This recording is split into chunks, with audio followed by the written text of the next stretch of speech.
Hello friends, I'm Reverend David from Christian Path Ministries of Pennsylvania.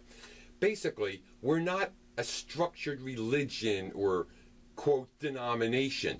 The theme of this ministry is that we use the Holy Bible itself as a how-to manual for being human. Now, if that sounds a little off the wall, it really isn't. Think about it. Taking the experiences from scriptures themselves, taking all of the lessons learned, what people did, what they shouldn't have done, the consequences they paid, relating these things into our present lives so that we can grow in spirit and character. Learn what the Lord wants us to, walk in the footsteps of Lord Jesus so that we can one day get into God's kingdom. Right now, most of what I'm doing is online with YouTube, my website. I'm doing live announcements and live broadcasts on Spreaker. But if you look at the scriptures themselves, if you look at the Gospels, and even in Revelation, we're told what's going to happen, signs to look for before the end times, before Jesus returns. Take a look around. These things are happening now. So my goal basically is to expand this ministry to reach more of God's children. Let's face it, Satan is running this world right now. We know that. Just take a look around at what's going on. Hey, let's face it, we're not living in the Garden of Eden here. Satan is running everything. His goal is to steal as many of the Lord's children as he can.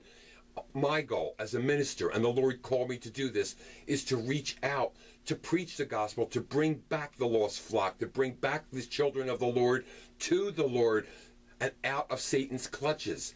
To do this, we have to expand.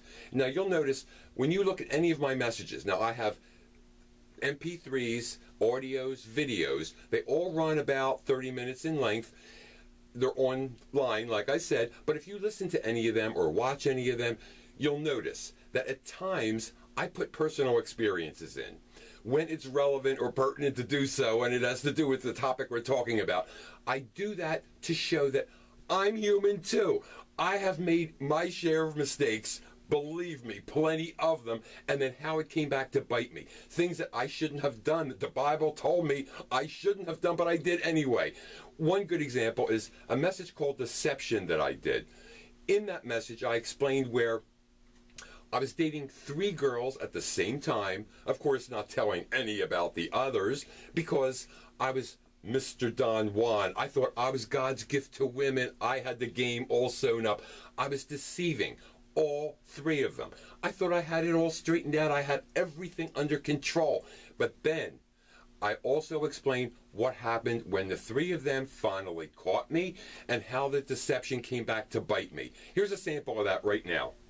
But guess what? When I got to my car, all 3 of them were waiting for me, and it was not a pretty picture. I'll put it this way. We'll look past the words they use, the choice verbiage that we won't get into right now, but by the time I could get out of the fetal position, off the ground, and it took quite a while, my car wouldn't start and I had 2 flats. Now, was that just a funny coincidence?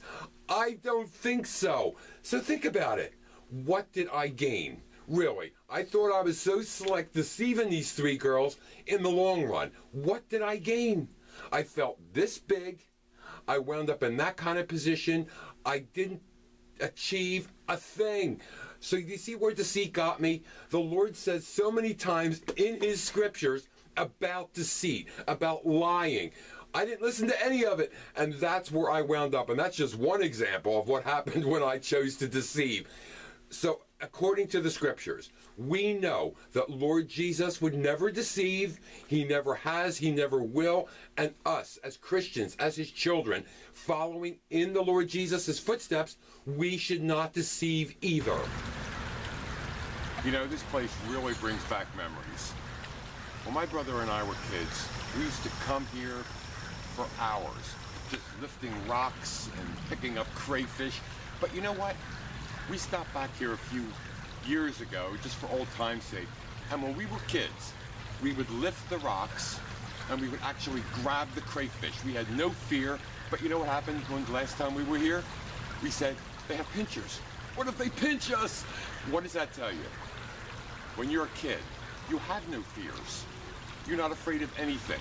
But when you become an adult, what happens? We become afraid of every little thing. Of course, problems when we get older are a lot more serious than when we're kids, but the fears grow as we do. So what do? We don't have to worry about fears. Why? Because we have this. We have the Bible. We have the scriptures. You'll notice I never go anywhere without it. Anywhere I go, I have the Bible with me, whether it's a full-size version or one that fits in my pocket. But it is the way we live. It is the user's manual for how to be human. I hope you'll join me on the Christian path. Again, the goal of this ministry is to expand, to reach as many of God's children as possible, to bring them back to the Lord, and also to reach the people who have never known the Lord, to get them away from Satan and his clutches and his evil and back to the Lord, where we all belong as brothers and sisters. But I can't do this alone. I need your help. I need your support. And I know together we can make it happen. We can save as many of the Lord's children as the Lord is calling. So if you need to contact me, my website is www.mychristianpath.net. All my contact information is there. And also, if you want to listen to or hear or watch any of my messages there, they're all right there. You can download them or listen to them right from the site. Or if you would like a copy on DVD or CD, just let me know. I'd be more than happy to send you one free of charge. Until next time, may God bless you. I'm Reverend David. Goodbye, friends.